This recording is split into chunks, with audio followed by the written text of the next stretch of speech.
High, সানওয়ে অ্যাডমিশনের পক্ষ থেকে সবাইকে শুভেচ্ছা জানাচ্ছি। আমি আছি এখন এআইএস এ, অকল্যান্ড ইনস্টিটিউট অফ স্টাডিজে। তো ডেফিনেটলি আপনারা জানেন যে সানওয়ে অ্যাডমিশন এআইএস রিপ্রেজেন্ট করছে। আমাদের নেক্সট ইনটেক জুলাই, বাট এখন যেহেতু আমরা কথা বলতেছি এপ্রিলে, that means July is very close. তো অনেকের মনে হতে পারে যে এখন যদি ফাইল সাবমিট করি তাহলে জুলাইতে আসলে এর মধ্যে ভিসা হওয়া সম্ভব কিনা।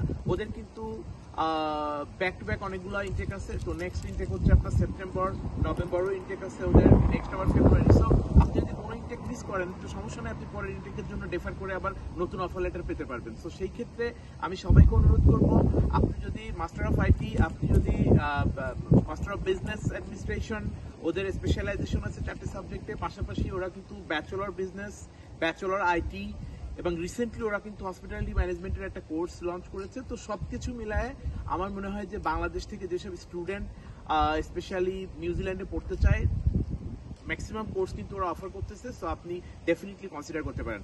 এআইএস কনসিডারের সবচেয়ে একটা বড় বিষয় হচ্ছে ওদের কিন্তু নিজস্ব ক্যাম্পাস আর ওদের নিজস্ব ডরমেটরি ফ্যাসিলিটি আছে। এখানে কিন্তু ওদের ডর্ম আছে যেটাতে স্টুডেন্টরা থাকতে পারবে।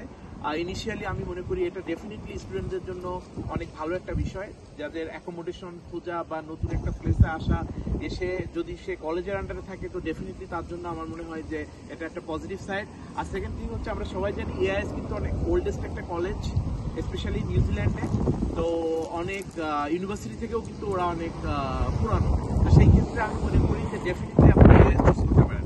এছাড়া যে কোনো ধরনের ইনফরমেশনের জন্য আমি অনুরোধ করবো যে সানওয়ে অ্যাডমিশনের সাথে যোগাযোগ করার জন্য। আল্লাহ হাফেজ।